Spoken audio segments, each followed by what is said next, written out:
falar dos 10 mandamentos. Os 10 mandamentos que está registrado exatamente no livro de Êxodo, capítulo 20. E eu gostaria de ler com você agora a palavra de Deus. Eu vou fazer o seguinte, eu vou ler agora com vocês só o versículo 1. E aí, de acordo com a pregação, nós vamos fazendo a leitura dos outros textos. Eu vou ler o versículo 1 e versículo 2, agora na introdução, e depois, durante a pregação, nós vamos ler até o verso 17. Então diz assim, Êxodo 20, 1 e 2. Então falou Deus todas estas palavras: Eu sou o Senhor teu Deus, que te tirei da terra do Egito, da casa de servidão. Então, daí nós vamos entrar agora nos 10 mandamentos. Vamos falar sobre cada mandamento. Mas antes de falar dos mandamentos, eu gostaria de colocar você aqui no contexto do texto bíblico, dos 10 mandamentos. Então eu selecionei aqui um versículo. Olha o que diz Êxodo 31, 18, fala assim, ó: E tendo acabado de falar com ele no Monte Sinai, deu a Moisés as 2 tábuas dos testemunhos, tábuas de pedra, escritas pelo quê?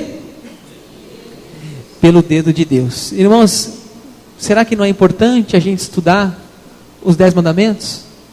Olha o que está dizendo ali: escritas pelo dedo de Deus. Mas aí você pergunta assim, né? Mas Moisés, ele não tinha quebrado, né, as tábuas? E realmente ele quebrou. Ele quebrou as tábuas lá quando ele desceu do monte, e as pessoas estavam com um bezerro de ouro. Olha lá, ó, logo que se aproximou do arraial, viu Moisés o bezerro e as danças. Então, acendendo-lhe a ira, arrojou das mãos as tábuas e quebrou-as ao pé do monte. Nós falamos semana passada isso aqui. Moisés subiu ao monte, ficou 40 dias no monte, e o povo achou assim: morreu Moisés sumiu, né? Vamos fazer um bezerro de ouro, né? Vamos fazer um bezerro. E eu falei semana passada que um bezerro era um símbolo da fertilidade. E eles fizeram uma festa sexual, eles fizeram um carnaval ao pé do monte. E quando Moisés desceu, Moisés ficou tão irado, tão nervoso, que ele viu aquele carnaval ao pé do Monte Sinai, o pessoal embriagado, o pessoal se prostituindo, que ele quebrou as tábuas. E tem pessoas que acham que ele errou aqui quando ele fez isso, mas eu estava vendo um comentário bíblico que diz que Moisés não errou aqui. Ele diz que Moisés quebrou as tábuas porque o próprio povo quebrou a aliança com Deus. E Deus aqui no texto não fala que ele errou quando ele quebrou. Tanto que Deus deu depois uma nova tábua escrita. E aqui está em Êxodo 34, que é exatamente: Então disse o Senhor a Moisés: lavra 2 tábuas de pedra, como as primeiras, e eu escreverei nelas as mesmas palavras que estavam nas primeiras tábuas que quebraste. Então a gente não vê na passagem Deus criticando Moisés. Não. O comentário bíblico que eu vi hoje à tarde dizia exatamente isso, que Moisés quebrou porque o povo quebrou a aliança com Deus, e Moisés também quebrou aquelas tábuas, né? Então, talvez Moisés era um pouco temperamental, né? Meio nervosinho, mas nesse ponto aqui, talvez ele não foi tão errado não, porque Deus depois, ele mesmo faz umas novas pedras, novas tábuas, e com as mesmas palavras que estavam escritos na primeira, lá em 31, capítulo 31. Então, pessoal, nós estamos nesse contexto aqui. Quem está acompanhando a série, está acompanhando a vida de Moisés, está entendendo o que está acontecendo, né? E assim agora Deus deixa 10 lições. Deus deixa 10 ensinos para nós, para eles, tão importantes. Eu acho muito forte, escritas pelo dedo de Deus. Então vale a pena a gente meditar nos mandamentos e trazer para nós hoje o que isso significa, aqueles mandamentos para nós, né? Então por isso, a cada mandamento eu dei um nome mais atual.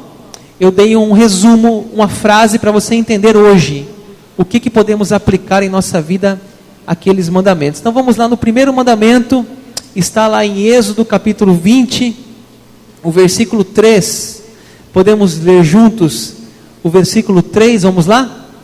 Não terás outros deuses diante de mim.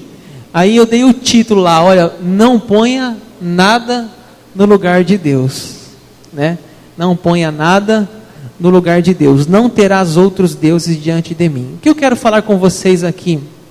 Quando a gente pensa assim, não terás outros deuses, a gente pensa assim, é uma imagem, é uma baita de uma escultura desse tamanho, com cara de onça, cara de leão, cara de sei lá o quê, e a gente fica pensando nesses deuses.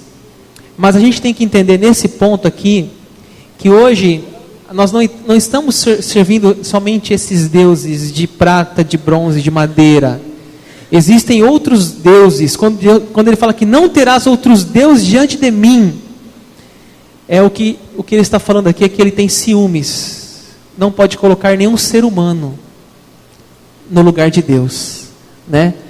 Nós vamos ver depois no final da mensagem, quando Jesus Cristo falou assim, resumindo os 10 mandamentos, Jesus falou assim: amarás o teu Deus de todo o teu coração, de toda a tua alma, de todo o teu entendimento e com toda a sua força.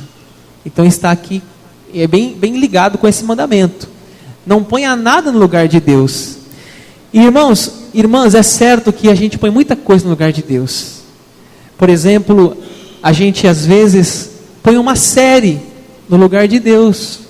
Às vezes a gente não tem um tempo mínimo para orar, não tem um tempo mínimo para ler a Bíblia, mas consegue passar horas e horas e horas assistindo uma série. Não estou dizendo que você não pode assistir uma série na Netflix. Estou dizendo que você tem que ter lugar para Deus em sua vida. Você tem que ter lugar para tudo. Há tempo de orar e há tempo de se divertir. Mas você não pode colocar só outras coisas e deixar Deus para trás. Não. Você não pode, por exemplo, colocar... Tem gente que o time de futebol é a vida dele. É a vida. Só fala de futebol. Só pensa em futebol. Né? Então não ponha nada no lugar de Deus. Ele não quer que você... Ele não aceita dividir esse trono do seu coração. E eu pergunto para você, o que está no trono do seu coração? É um time de futebol?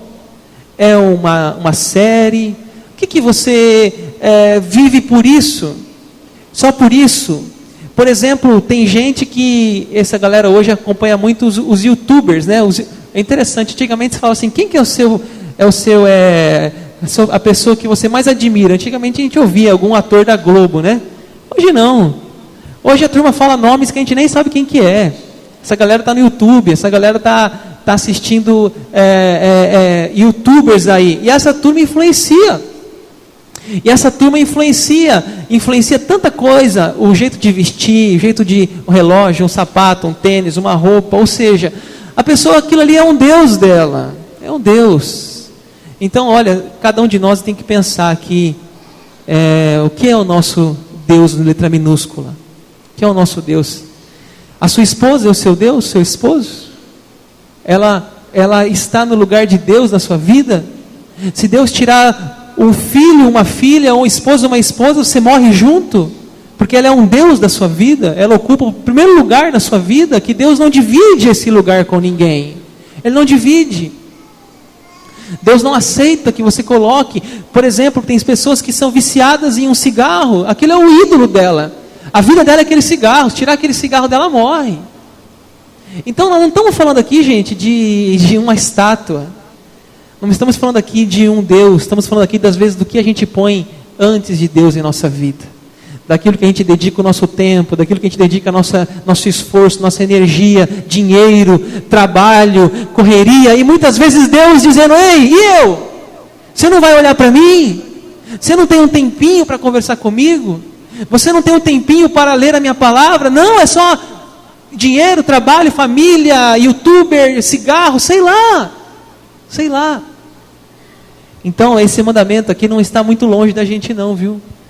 Está muito atual, muito presente. E a gente tem que ficar muito atento para que lugar que Deus ocupa em nossa vida, que lugar Deus está em nossa vida. Amarás o Senhor teu Deus de todo o seu coração, de todo o seu coração. Ele não divide a glória dele com ninguém, não divide. Segundo lugar, segundo mandamento, vamos ler Êxodo capítulo 4, capítulo 20, versículo 4 ao versículo 6.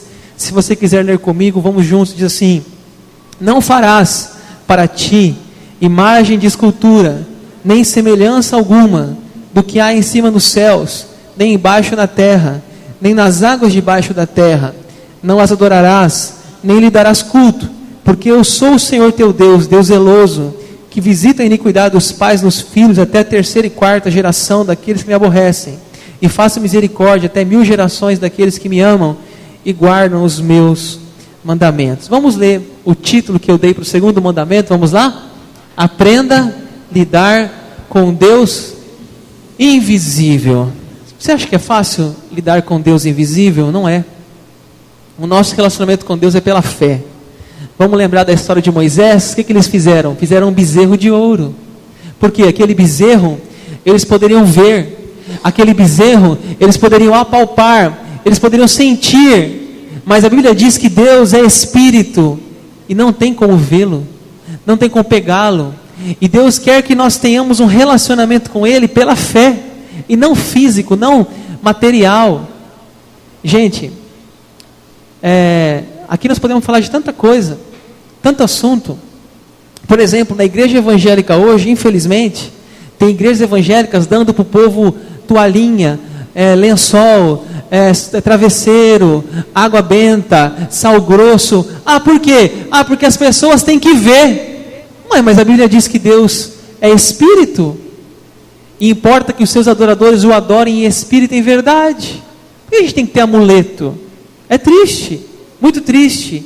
E eu não vou falar de outras religiões para não magoar se alguém aqui tiver uma outra religião, mas aqui você sabe que entra muita coisa: imagem, escultura, santos, tantas imagens, tantas coisas. As pessoas ficam ali naquela estátua, aquela imagem, aquela escultura.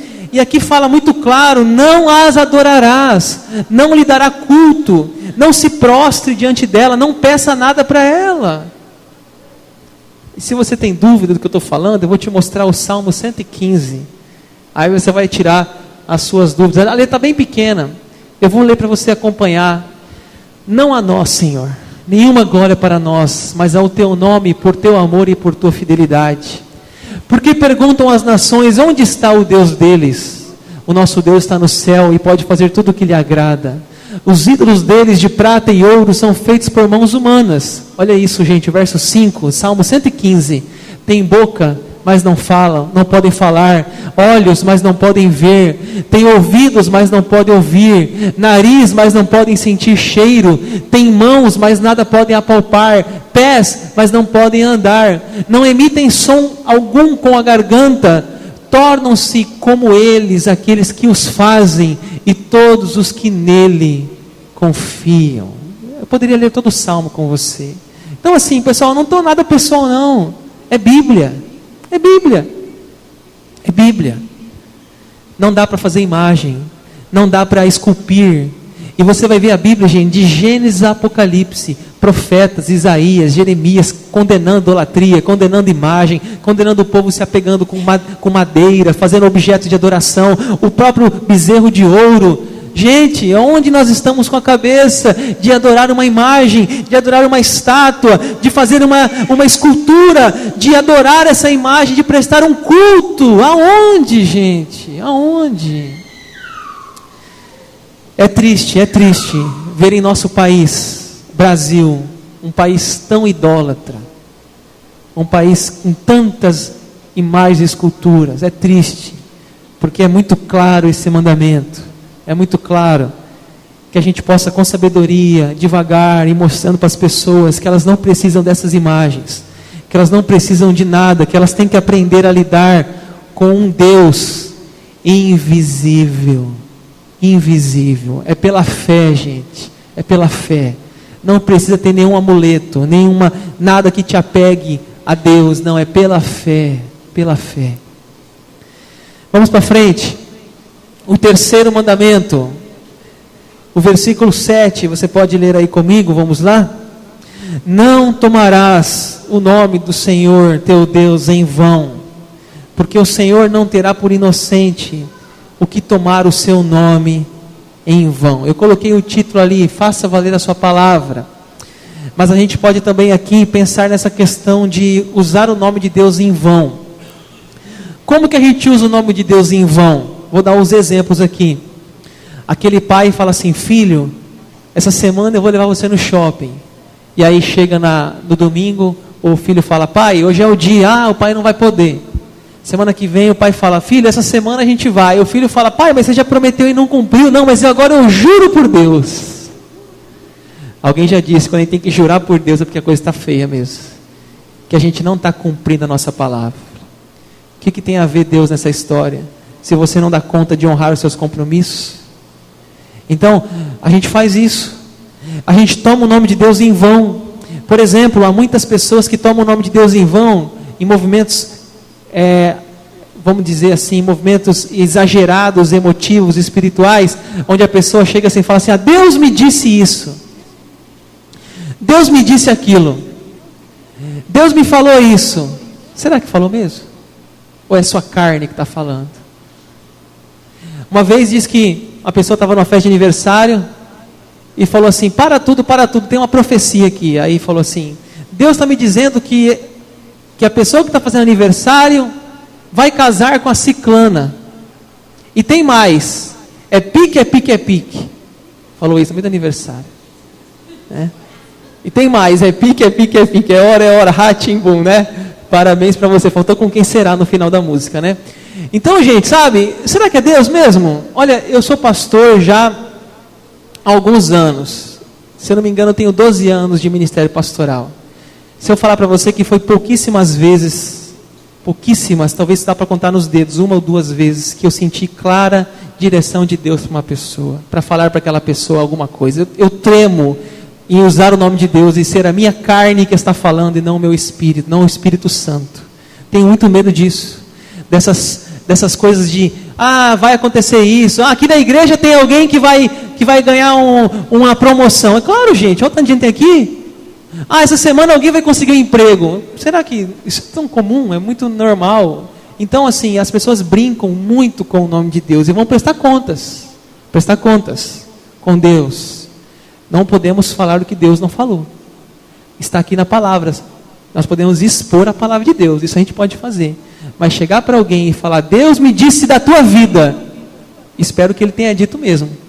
Porque se você estiver falando da sua carne, você pode magoar uma pessoa contra Deus. Você fala assim: Deus falou que você vai casar esse ano. E a pessoa não casa. Ela fica brava com quem? É com você? Não, é com Deus.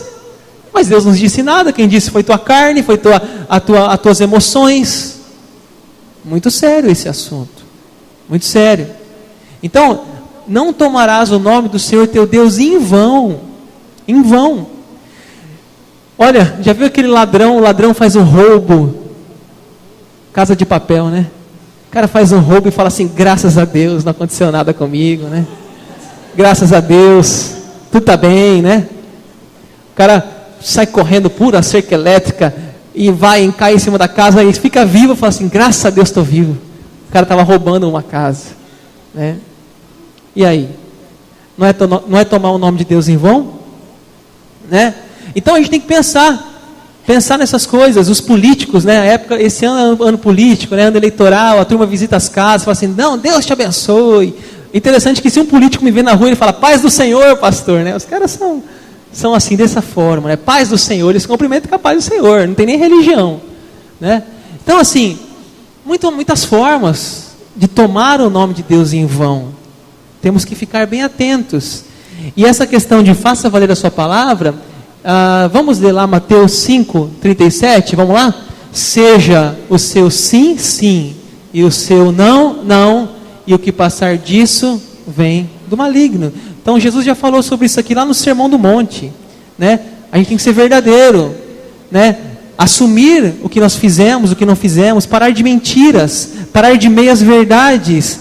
Vamos fazer valer a nossa palavra, né? Vamos ser honestos, vamos buscar parar de jurar por Deus, se nós não temos condição de honrar com a nossa palavra? Para que falar que agora eu juro por Deus que eu não fiz? Jura nada, você não está honrando com a sua palavra. Então é um mandamento aqui muito importante também. Vamos lá, o quarto mandamento está lá no versículo 8 até o versículo 11. Você pode acompanhar na sua Bíblia aí, por favor? Lembra-te do dia de sábado para o santificar. 6 dias trabalharás e farás toda a tua obra. Mas o 7º dia é o sábado do Senhor teu Deus. Não farás nenhum trabalho, nem tu, nem o teu filho, nem tua filha, nem teu servo, nem tua serva, nem o teu animal, nem o forasteiro de tuas portas para dentro. Porque em 6 dias fez o Senhor o céu e a terra, o mar, tudo que neles há. Ao 7º dia descansou. Porém o Senhor abençoou o dia de sábado e o santificou. Pessoal, aqui vem uma pergunta importante. Temos que guardar o sábado? Né? Isso é uma dúvida que muitas pessoas têm, porque a Bíblia fala aqui realmente, né? A Bíblia fala que lembra-te do dia de sábado. Então eu quero mostrar para vocês alguns textos no Novo Testamento que falam sobre o sábado, para você tirar suas próprias conclusões, porque algumas coisas que aconteceram no Antigo Testamento, elas foram atualizadas no Novo. Sabe quando você tinha o Windows 98 e aí atualizou para o Windows 2000 XP, 7, sei lá o que mais? Então, houve uma atualização. Antigamente a gente circuncidava as crianças, a gente não circuncida nossos filhos, né? Nós estamos na nova aliança. Então, enfim, houve algumas mudanças, tá? Algumas atualizações na Bíblia. Jesus Cristo fez isso e nós acompanhamos essas atualizações. Então, uma delas é sobre o sábado. Está lá em João 5, 16, 18, fala assim, ó: e os judeus perseguiam Jesus porque fazia estas coisas no sábado. Mas ele lhes disse: meu pai trabalha até agora e eu trabalho também. Por isso, pois, os judeus ainda mais procuravam matá-lo, porque não somente violava o sábado, mas também dizia que Deus era o seu próprio pai, fazendo-se igual a Deus. Então, se você ler os evangelhos, você vai ver que Jesus não guardava o sábado. Para ele, sábado era um dia comum, qualquer outro dia. Era um dia que ele evangelizava, ele pregava, ele curava, ele fazia o bem. Então, Jesus ele nos ensinou que a gente deve fazer o bem no sábado, que todo dia é dia do Senhor, segunda, terça, quarta, quinta, sexta, sábado, domingo. Todo dia é dia de ser crente, tá? Não é para ser crente no domingo. Não, domingo eu sou crente e segunda-feira é descrente. Não. Então é todo dia, é dia do Senhor, todo dia é dia de fazer o bem. Olha um outro texto de Marcos 2, 27, e acrescentou: o sábado foi estabelecido por causa do homem, e não o homem por causa do sábado. Então o que aconteceu, pessoal? Assim, eles fizeram do sábado quase um ídolo, quase um Deus, né? Eles exageraram no sábado, e Jesus então trouxe eles para o centro. Falou: olha, vocês estão exagerando, vocês estão fazendo alguma coisa exagerada. Nós chamamos as pessoas que guardam o sábado, nós chamamos elas de os judaizantes, né? O que é judaizantes? É o cristão que quer ver como judeu. Então, o que é o judaizante? Ele não pode comer carne de porco, ele tem que guardar o sábado, ele toca essa trombeta aí, o shofar no culto, ele entra pelo centro com a arca da aliança. Esse povo gosta dessas coisas, é judaizante. Judaizante. Nós não somos judaizantes, né? Nós somos cristãos. Os judeus viveram há muitos anos atrás, deixaram um legado da palavra de Deus para nós, mas nós não temos os costumes que eles têm. Não, isso é costume. Então a gente tem que entender que a gente não precisa ficar guardando dias da semana, comida, bebida. É o que Paulo fala aos Colossenses. Olha lá, ó: ninguém vos julgue por causa da comida, bebida, ou dia de festa, ou lua nova, ou sábados, porque tudo isso tem sido sombra das coisas que haviam de vir, porém o corpo é de Cristo. Então Paulo já falou isso para a turma, falou: olha, parem de querer ser judeus, parem, vocês não são judeus, né? Vocês são gentios, cristãos. Então vamos para frente, vamos deixar essas coisas da lei, esses legalismos para trás. É dia de festa, é dia de sábado, lua nova, é comida, bebida, deixa para trás, né? Pode comer isso, não pode comer aquilo, deixa para trás. Então pessoal, assim, olha, qual que realmente é a proposta, né? Qual que é a proposta então do quarto mandamento? O que Jesus, Deus está nos ensinando ali? É que nós temos que administrar o nosso tempo. É que nós temos que ir com mais calma à correria da vida. É que nós temos que um dia, pelo menos, um dia descansar. A Bíblia fala que Deus descansou no 7º dia. Eu fico pensando, gente, Deus, que é Deus, Ele fez o céu, fez a terra, fez tudo. Ele fez o mar, fez o ser humano, fez a natureza, os animais, e Ele descansou. E por que a gente não pode descansar? Por que a gente não pode um dia de semana tirar uma folga? Eu acho que esse mandamento está nesse ponto. Eu já vi pastores falando assim, pastor não tira férias, pastor não tira folga. Que ideia do diabo é essa? Né? Pastor não tira férias, pastor não tem folga, pastor tem que trabalhar todo dia na obra do Senhor. Que é isso? Então, a gente tem que ter tempo, gente, para descansar. Um dia para dormir até mais tarde, um dia para jogar videogame, um dia para assistir série, um dia para colocar uma havaiana e ficar em casa sem fazer nada, um dia para lavar a louça em casa, ajudar a mulher em casa. Segunda-feira, né, eu já falei, segunda-feira é meu dia de ficar em casa. É uma parceria que a gente tem, é dia de dar uma geral em casa. É lavar a louça, é passar roupa, é limpar a casa. E agora eu mudei de casa, tem que pintar a casa amanhã ainda, gente. Orem por mim, né? E essa história aí de ajudar em casa, inclusive, tem que tirar esse vocabulário da nossa linguagem, né? A gente tem que ajudar. Você não mora na casa? Você não dorme lá? Você não vive? Você não come? Por que você não tem que... ajudar? Que ajudar? Tem que fazer mesmo, né? Então, a gente tem que mudar. Dá um glória a Deus aí, Josi, né? Então, a gente tem que parar com essa mentalidade machista, né? Como se a mulher fizesse e o homem ajudasse. Não, gente, a mulher hoje trabalha, a mulher hoje faz tudo, a mulherada está voando, estudando, trabalhando, mestrado, pós-graduação, e a gente também. Então vamos juntar as forças aí e colaborar em casa, né? Vamos deixar um dia para casa, para a família, vamos para o cinema, vamos dar um passeio, vamos no shopping com a família. Poxa, pastor, não tenho nem um dia de folga, não tenho nem um dia para passear. Você vai enlouquecer. Então, o que esse mandamento nos fala é para a gente ter um dia, pelo menos, na semana, para a gente dedicar a Deus. Naquele dia, quem sabe você falar, hoje eu vou assistir uma série de Esther, de Davi. Hoje eu vou no culto. Hoje eu vou meditar na palavra de Deus. Hoje eu vou estar com a minha família. É isso que Deus nos deixou, esse mandamento. Para que a gente possa meditar na sua palavra, que a gente possa orar, estar em comunhão aqui na igreja, né? Então é isso. Esse é o objetivo de estar em família, estar relaxando, estar vivendo menos acelerado. Deixa eu falar para vocês, antes da gente ir para o próximo mandamento, aqui a gente tem uma quebra. Aqui a gente tem uma quebra. Por enquanto, a gente teve os 4 primeiros mandamentos, eles são vertical. Ou seja, você para Deus.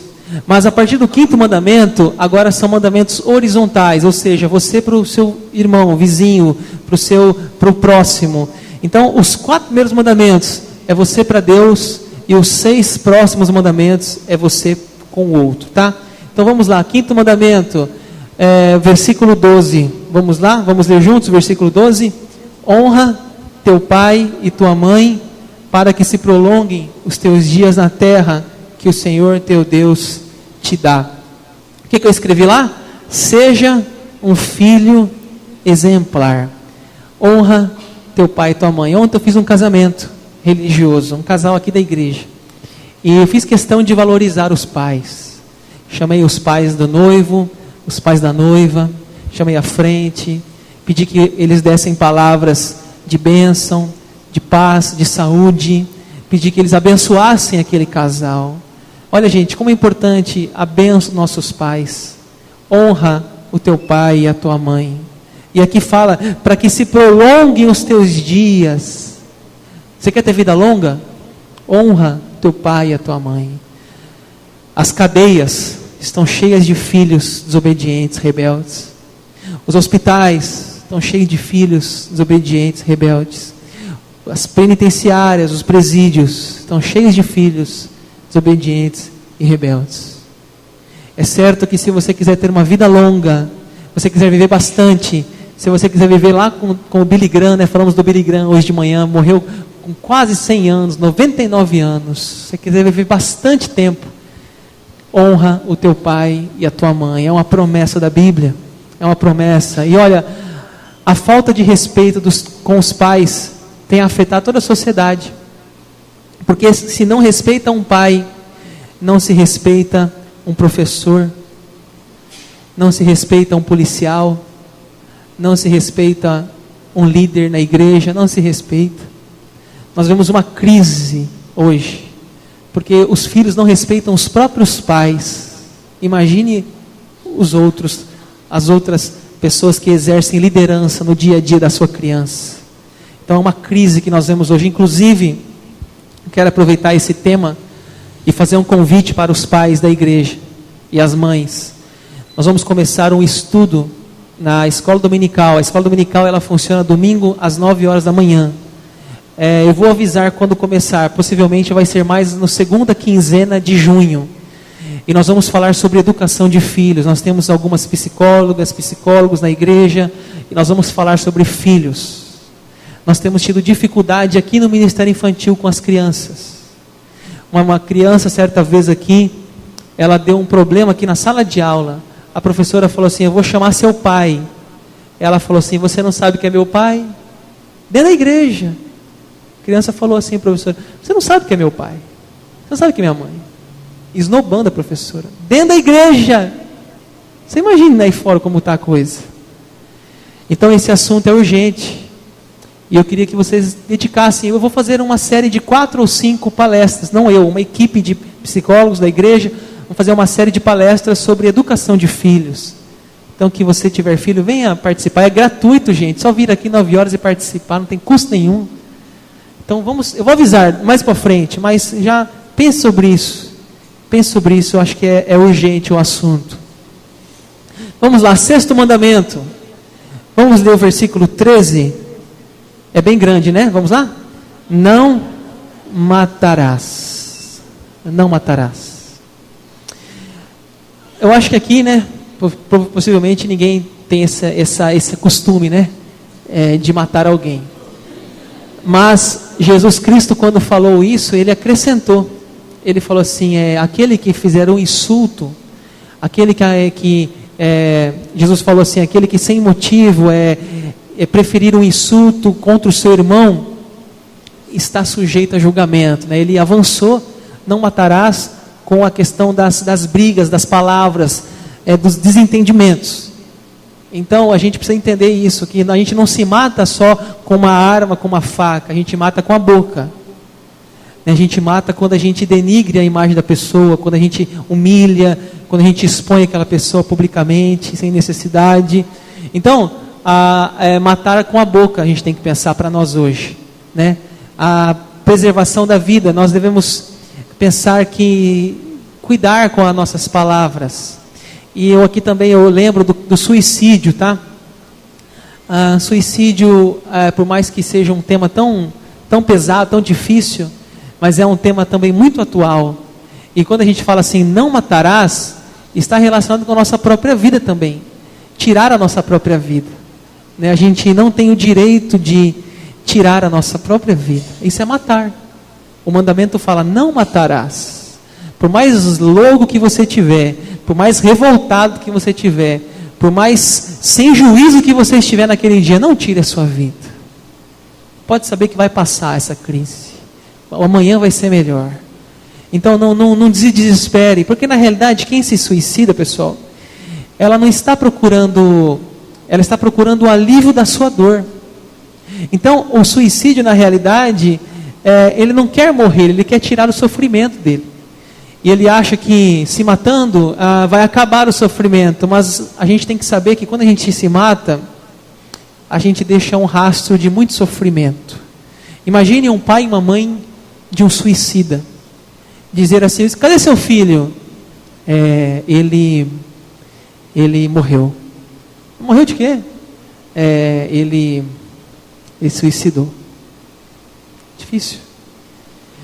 Então, a gente tem que pensar nas pessoas vivas que sofrem com uma decisão impensada da nossa parte. Pessoas que vão sofrer por longos anos por carregar na família um caso de suicídio. Então que a gente possa pensar nessa noite que esse ato do suicídio produz mais dor do que alívio. e que esse mandamento, não matarás, ele está incluído no suicídio também. Não matarás a vida do outro e nem a sua própria vida. Não tirarás a sua própria vida. Ele nos faz pensar nisso também. Avançando, 7º, o versículo, acho que está lá, 14. Vamos ler na sua Bíblia, vamos ler juntos aí? Não adulterarás, né?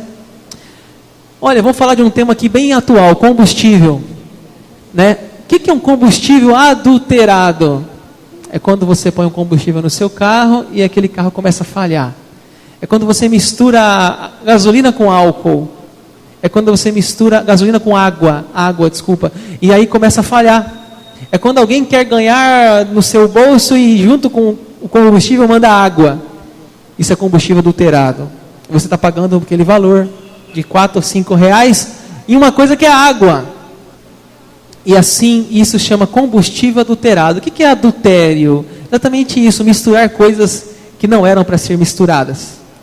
Adultério é misturar sentimentos que não estão na posição certa. Isso chama-se adultério. Né? A gente precisa pensar no assunto, porque a gente fala assim, pastor, adultério nunca vai me pegar. Adultério, isso aí eu estou bem resolvido. Será que está mesmo? O apóstolo Paulo ele fala assim, aquele que está de pé, veja que não caia. Aquele que está em pé, veja que não caia. Eu me lembro muito bem, tem um pastor muito antigo, que fez muito sucesso no Brasil, chamado Caio Fábio. Esse Caio Fábio, eu lembro muitas pregações dele, eu acompanhava ele na minha adolescência, que ele dizia e jurava amor pela sua família. E hoje Caio Fábio vive com uma outra mulher que não é a sua esposa. Ou seja, não é uma coisa tão fácil, não é uma coisa tão tranquila, não é uma coisa que a gente vai passar com tanta facilidade nessa vida. Nós temos que estar muito atentos com o adultério, irmãos. A gente acha que o adultério acontece numa cama de motel, mas o adultério começa muito antes. Talvez você agora está começando uma relação de adultério, você nem imagina. Sabe como? Quando você um dia está naquele elevador, no seu prédio, subindo o elevador, você moça, mulher, está tão cheirosa, está bonita, casada, e entra um rapaz no elevador, galanteador, ele mesmo vendo uma aliança no seu dedo, ainda ele fala para você, como você está linda, como você está cheirosa. E você talvez, por algum motivo pessoal, particular, está emotiva, está, sei lá, precisando de elogios, e você então diz, poxa, obrigado. E o seu coração então começa a aquecer-se, e você de repente diz, não é nada, passou, foi só um elogio. Mas depois em outra semana você encontra de novo aquele rapaz no elevador, e ele fala assim, você não pode me dar seu telefone, seu número de WhatsApp? E você pensa uma vez, não tem nada demais, o que vai fazer o problema? Dar um número de WhatsApp. E você passa o número de WhatsApp. E de repente você começa a receber mensagem na sua própria cama, com o seu esposo do lado. E ele manda mensagem dos caminhoneiros, manda mensagem da Globo, da Dilma, não tem nada demais isso. Até que um dia ele manda uma mensagem para você assim, que tal a gente tomar um sorvete, ou bater um papo, ou ir numa lanchonete, ou num bar? Você diz, isso não tem nada demais. E assim, irmãos, quando você perceber, você é homem ou você é mulher, você está tão envolvido com aquela pessoa, que você já está numa cama de motel. Então não pense que o adultério, irmãos, ele é uma coisa tão simples. Não pense. Senão isso aqui não estava na Bíblia. Isso aqui senão não era um tema tão importante para nós refletirmos na palavra de Deus. Senão Deus não tinha deixado esse mandamento para nós. Então, que possamos pensar muito no assunto e orar muito pela nossa família. Você marido, você mulher, tem o dever de orar diariamente pelo seu casamento. De orar pela sua esposa, de orar pelo seu esposo. Se possível, logo pela manhã, apresente sua família em oração, peça para Deus guardar a sua esposa e seu esposo, porque você não sabe o que o diabo possa estar armando contra a sua família. Isso é muito sério. É muito sério. Então, eu quero dar algumas dicas aqui para você, como o tema é tão importante, eu quero dar algumas dicas para você. O que está escrito lá? Proteja seu casamento. Então, algumas dicas. Primeira dica está lá. Vamos ler? Tenha bom senso com suas companhias. Olha, não é aconselhável você, homem, andar com uma mulher que não é sua esposa. Não é aconselhável você, mulher, andar com um homem que não é o seu esposo. Não é aconselhável andar no mesmo carro, não é aconselhável fazer uma aula de inglês, não é aconselhável ficar na mesma sala de aula batendo aquele papinho na hora do recreio. Não é aconselhável. Pode acontecer, um dia ou outro pode, mas não é aconselhável. Evite. Tenha bom senso. Porque o coração, a Bíblia diz que é enganoso.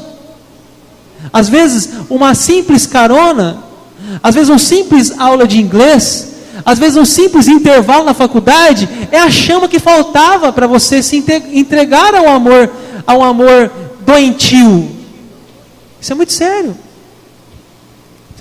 Tenha bom senso. O que mais? Tome cuidado com as confidências. O que é isso? Você chega lá, você é mulher ou você é homem, chega para alguém do sexo oposto e fala assim: nossa, meu casamento está tão difícil. Gente, não fala isso não, gente. Você fala isso com teu pastor, com teu líder de célula, com teu amigo do mesmo sexo. Você não fala isso com uma pessoa do outro sexo. Meu casamento está... Isso aí, gente, é um convite para o adultério. Esses dias eu estava na fila do almoço. Eu fiquei tão triste, gente. Na fila do almoço.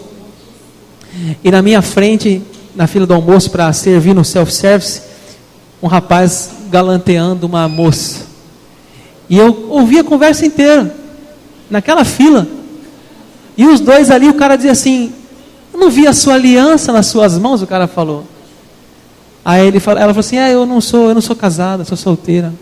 Ele: eu sou casado, mas meu casamento está muito mal. Meu casamento está uma porcaria, eu já desisti. Falei: meu Deus do céu, não é possível que eu estou ouvindo isso aqui na fila. Não é possível, um adúltero presente aqui, que tivesse um raio na cabeça, tivesse um ataque cardíaco na hora ali. Filho da mãe, que maldito ser humano. Então a gente vê, não é algo tão difícil de se encontrar. Que mais? Evite comparações, né? Você trabalha lá no seu emprego, com as meninas, as moças, as jovens, todas cheirosas, bonitas, perfumadas. Você chega em casa, a tua mulher, o cabelo todo bagunçado, aquela camiseta do deputado 10.015 federal, e as crianças gritando, e aquela confusão. Você fala assim: não é possível que eu casei com a pessoa certa. Então, você quer comparar?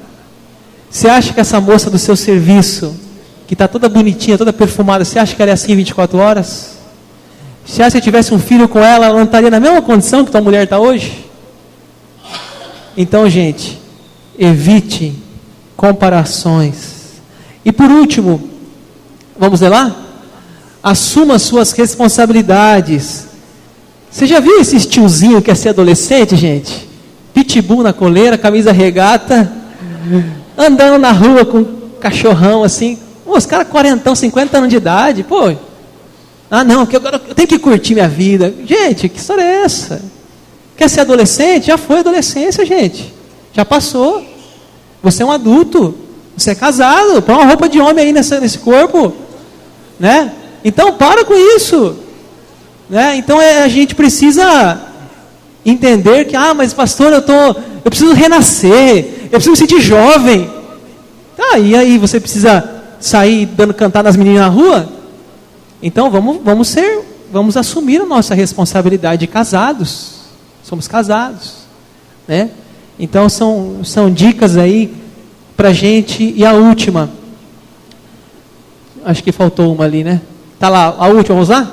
Ponha seu coração no seu lar. Ou seja, deu a hora do expediente, vai para casa, cara. Vai lá, moça, vamos estar com a família. Põe o coração lá. Vamos levar eles para jantar fora, vamos passear com eles, vamos dedicar o nosso melhor tempo da nossa vida para a nossa família, nossa energia, nossa saúde. Vamos pôr o nosso coração no nosso lar. Vamos andar de mão dadas, né? Interessante, esses dias eu até comentava com a Bel. Eu e a Bel nos conhecemos muito jovens, talvez 19 anos, né, Bel? A gente se conheceu. E a gente era 2 pombinhos, mãozinha dada, amor, princesa, cartinha. Aí veio o filho. Eu não sei o que aconteceu, gente. Quando chegou o filho, parece que eu virei a cabeça. Eu não conseguia mais chamar ela de amor, não conseguia dar a mão para ela. Agora é só mão para o Samuel, e Samuel para cá, e Samuel para lá, pega na mão do moleque. Não sei o que acontece, parece que os filhos, quando chega, o casal se perde. Interessante esse movimento. E sabe o que acontece? Os filhos vão embora, os filhos vão crescer, os filhos vão bater asas, vão voar, e fica o casal lá. E dois é desconhecido dentro de casa. Aí quando os netos chegou, aí que arrebentou tudo, né, Neymar? Então, gente, eu e a Bel, eu confesso para vocês, estamos começando a andar com as mãos dadas agora de novo. Porque o Samuel agora já sai correndo na frente no shopping. E eu não preciso preocupar com ele. Eu falo, Samuel, pai, eu vou pro parquinho, tá, filho? Depois a gente se encontra, tchau. Ele vai embora. Mas quem tem filho pequeno, eu entendo a dificuldade. Porque o tempo todo aqui, ó. Cadê o moleque? Olha, eu não sei, gente. Antigamente os pais tinham 8, 10 filhos. Hoje a gente tem 3 filhos, parece que está ficando louco já. Esses dias nós fomos com uma família aqui da igreja que tem 3 filhos. Eu acho que, gente, é uma loucura. E aí, essa família nós fomos num parquinho lá com eles, de repente sumiu uma criança. Meu Deus do céu, cadê a criança? Sumiu. Como pode, gente? Então, não é fácil para o casal. Não é fácil. Mas a gente tem que saber que esses filhos vão embora, eles vão voar, eles vão sair. E o casal vai ficar. Vai ficar com 2 estranhos. Vamos beijar na boca, vamos andar de mão dada, vamos fazer carinho, vamos ficar junto. Importante. Porque os filhos fazem isso com a gente, viu? Fazem isso. Então quem não tem filho aí, vigia, porque é complicado quando chegam os filhos. Vamos para frente? Vou pular eu vou falar uma coisa aqui, vou pular. Vamos para frente, vai. 8º. Versículo 15, acompanhe na sua Bíblia, vamos lá, vamos ler? Não furtarás, eu coloquei ali, respeite o que é dos outros. Eu fui na casa de recuperação alguns meses atrás, e tinha um rapaz lá com uma tornozeleira eletrônica no pé. E aquele rapaz, ele foi na frente no culto, e deu um testemunho. E eu olhando a tornozeleira no pé dele. E deu um testemunho, disse, eu sou um novo homem, eu me arrependi dos meus pecados, eu estou construindo uma nova vida. E eu disse, está certo, glória a Deus. E eu falei assim para ele, olha, eu vou deixar um versículo para você da palavra de Deus. O versículo fala assim, aquele que furtava não furte mais. Se Paulo falou isso, gente, é porque na igreja dos Efésios, lá em Éfeso, lá tinha pessoas que já tinham sido ladrões. Porque senão ele não falaria isso. Ele falou, aquele que furtava, não furte mais. Tinha pessoas mudadas, transformadas. Então a gente pode mudar. A gente pode fazer diferente. A gente pode mudar a nossa vida. Mas vamos falar aqui então de outros furtos. Ah, pastor, mas aqui ninguém roubou, nunca ninguém. Tá, mas e quando a gente leva para casa uma canetinha do nosso serviço que não é nosso? Olha que legal, quem tem empresa aí, põe lá na caneta, ó, Êxodo 20:15, não furtarás. Pequenos furtos. Vigiar o coração. Você está na fila do mercado, a moça quanto que deu? R$50. Aí você vai lá, onde deu R$35, você dá uma nota de 50. Ela tinha que devolver para você 15. Aí ela pega e devolve um troco a mais. O que você faz? Meu dia de sorte, ganhei um dinheiro a mais. É isso? Então você está caindo aqui, ó. Não furtarás. O certo é você dizer assim, olha, eu acho que você se confundiu, você deu R$20 a mais. Ou você está andando na rua, cai a carteira do da frente, você fala, hoje é meu dia de sorte. E aí?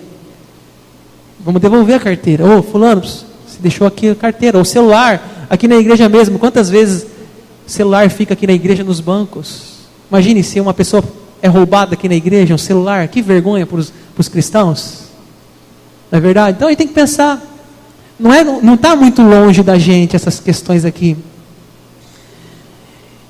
Eu estava ouvindo uma pregação sobre esse tema, os 10 mandamentos. Sabe o que o pastor falou na pregação? Pastor Lucinho, se você quiser pegar a pregação do pastor Lucinho na internet, 10 mandamentos. Sabe o que ele falou? E quando os crentes roubam a Deus com seus dízimos e ofertas? Ah, pastor, eu não roubo ninguém. E a Deus? Malaquias 3, vós me roubais. Mas roubamos em que, Senhor? Nos dízimos e nas ofertas. Você pode pegar na sua Bíblia, você vai ler lá, Malaquias Você vai encontrar essa passagem, não sou eu que estou dizendo isso. O 9, vamos ler o 9, versículo 16. Vamos lá? Não dirás falso testemunho contra o teu próximo. Olha, vamos pensar uma coisa aqui, ó. Olha essa imagem, é do TJD. Testemunha que mente ou deixa de falar a verdade comete crime de falso testemunho. Diariamente, juízes em tribunais, eles têm duas partes brigando por uma questão. Lado A, o lado B. Geralmente, cada um acha que tem a razão. E aí, o juiz, então, ouve as testemunhas. E as testemunhas fazem um juramento, que prometem dizer a verdade. E será que dizem a verdade mesmo? Ou será que não, aquele é meu amigo, né? Eu não posso falar mal dele.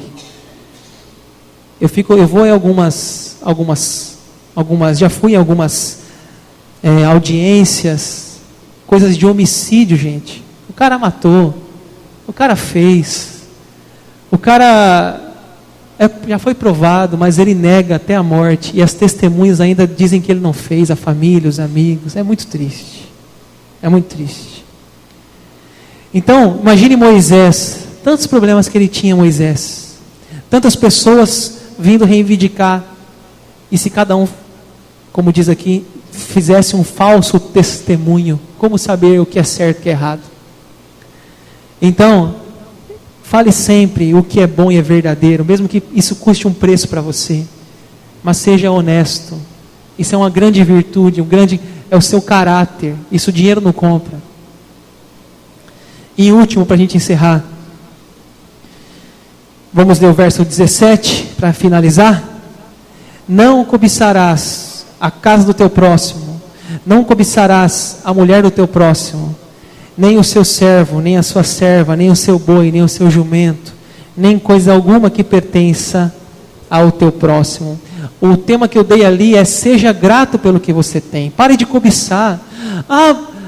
Eu queria tanto aquele carro da pessoa. Eu queria tanta casa daquela pessoa. Nossa, a casa daquela pessoa, ela tem lá um móvel que eu queria ter.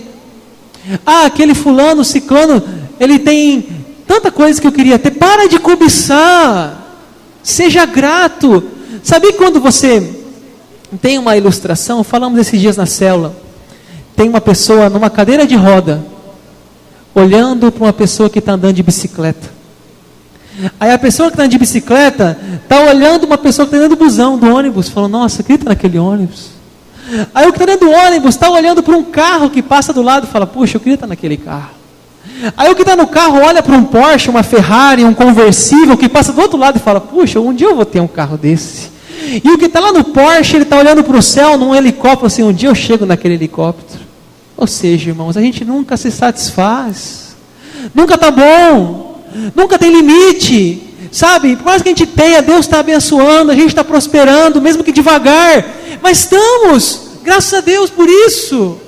Vamos parar de olhar porque o outro tem, não, porque ele tem uma casa já, não, porque ele tem um apartamento, porque ele tem 2 carros na garagem, mas deixa ele, olha para o que você já melhorou, o que você já prosperou, o que você já cresceu. Veja a tua vida 10 anos atrás, onde você estava há 10 anos atrás, veja onde você estava há 5 anos, você não prosperou?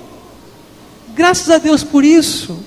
Então para de cobiçar a mulher, o servo, o boi, o jumento, ou qualquer outra coisa que o seu irmão tenha. Pare. Vamos ser felizes e contentes com o que Deus tem nos dado. Amém, irmãos? Vamos encerrar, vamos orar. Vou chamar o pessoal do louvor aqui.